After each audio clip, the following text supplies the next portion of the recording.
and will not hold ourselves bound by any laws in which we have no voice nor representation. That your sex are so naturally tyrannical is a truth so thoroughly established as to admit of no dispute. But such of you as wish to be happy willingly give up the harsh title of master for the more gentle and endearing one of friend. Why then put it out of the power of the vicious and the lawless to use us with cruelty and indignity with impunity? Men of all sense and all ages abhor these customs which treat us only as vassals of your sex. Regard us, then, as beings placed by Providence under your protection, and in imitation of the Supreme Being, make use of that power only for our happiness. Didn't listen to me on that one, did he? No, it's a nice letter though, isn't it? He didn't listen. And as much as I tried, he listened to a lot of things, but equality of women was not something they were going to put in the Declaration of Independence. Although my number one fight was equal education for girls, equal education for free men, for black slaves that were then free. One woman, I enrolled a child, a young black boy, into school, and everyone in my town argued with that.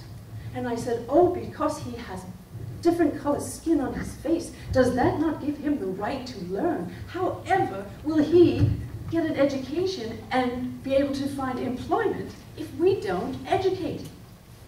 Well, the girls were not permitted. I was certainly not permitted to go to school. I learned to read and write because my father was a minister, and he had a huge library. And he taught me how to read, but he also would leave every once in a while on his desk in his study, he would leave open a book, and he would place his glasses on the book as a signal to me, to Abigail, come and read this. And I read philosophy, and I read Shakespeare, after I learned how to read, of course. And it was really quite wonderful, but still, even after marriage, girls were not permitted to go to school.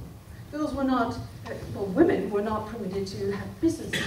They were simply not permitted. Well, I did the best that I could with this letter that I had written to John. But I also had a friend who was a little more influential and certainly more aggressive in a very polite yet standard and stark way. I wrote her a letter. Her name is Mercy Otis Warren. You may have heard of her. In fact, if you know anything about Watertown history at all, and if you visit the Edmund Fowle House, you will see the portrait of Mercy Otis Warren, where she was hostess for the Continental, for the Provincial Congress. And when you talk to the ladies in the back, who are part of the Historical Society, especially Joyce and Mary, they will, and well, everyone back there, they will be able to tell you some more. But Mercy was my friend, and I wrote this letter after receiving the letter back from John, his response to my Remember the Ladies letter. Mercy Otis Warren, written 27 April 1776. He was very saucy to me in return for a list of female grievances which I transmitted to him. I think I will get you to join me in a petition to Congress. I thought it was very probable our wise statesmen would erect a new government with a form and new code of laws. I ventured to speak a word on behalf of our sex, who rather hardly dealt with the laws of England, which give such unlimited power to the husbands to use their wives ill. I requested that our legislator would consider our case, as all men of delicacy and sentiment are averse to exercising the power they possess, yet there is a natural propensity in human nature to domination. I thought the most generous plan was to put it out of the power of the arbitrary and the tyrannic, to injure us with impunity by establishing some laws in favor upon just and liberal principles. I believe I even threatened fomenting a rebellion in case we were not considered, and I assured him we would not hold ourselves bound by any laws which we had no voice nor representation.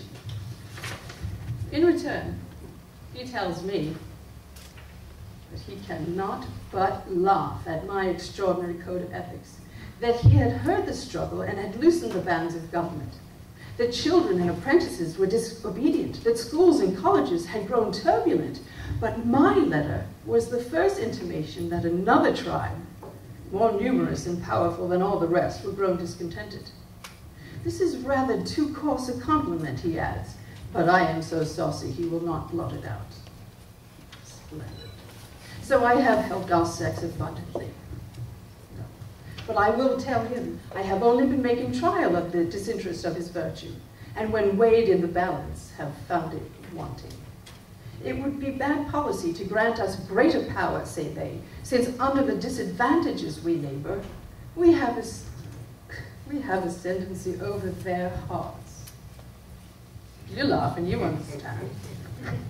He tells me, and charmed by accepting, by submitting sway, yet have humor most when we obey. John.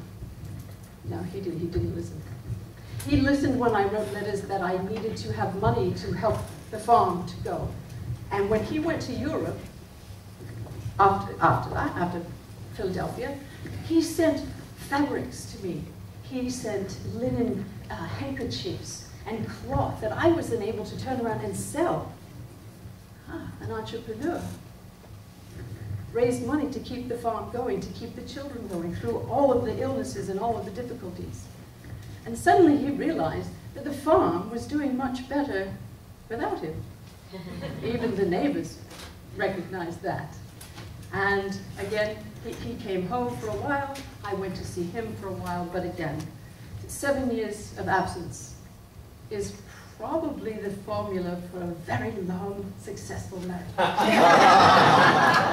You can't argue with that, can you?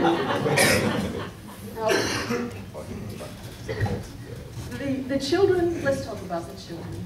As I say, you have children, you don't know how they will turn out. Some are good, some are better, some are, you don't compare them. But Nabby, young Abigail, my daughter, firstborn, Nabby. Listen, if you have a daughter and you call her Abigail, don't give her the nickname Nabby. Not in this day and age, because it's really, it doesn't work now. But young Nabby was really quite good, and she wanted to learn, and she was very excited about everything, and exuberant. And she grew up, she married a gentleman of questionable repute, who basically squandered a lot of her money. And then she fell stricken with cancer, breast cancer. And she had a mastectomy in my day. No anesthesia. What? A little shot of opium. Because people think, and I imagine that the doctor who's in the back can confirm this. People think, oh, they give you some brandy and you bite on a bullet or a belt. Well, if you think about it, alcohol is a blood thinner. So they didn't give you alcohol if they were going to amputate your body parts or do surgery, because you would bleed to death. A little cup of opium. She was well for a while, but she did succumb to cancer. It went to the other side, and she had decided not to have the second surgery. And that was her decision. But you see, life is not so much different. Now, John Quincy, of course, you all know about John Quincy. He was quite a boy. He was feisty, and he read everything, and he went to school, and he talked to his father and every educated person he could find. And of course, you know what happened to him. Yeah, he became president number 6.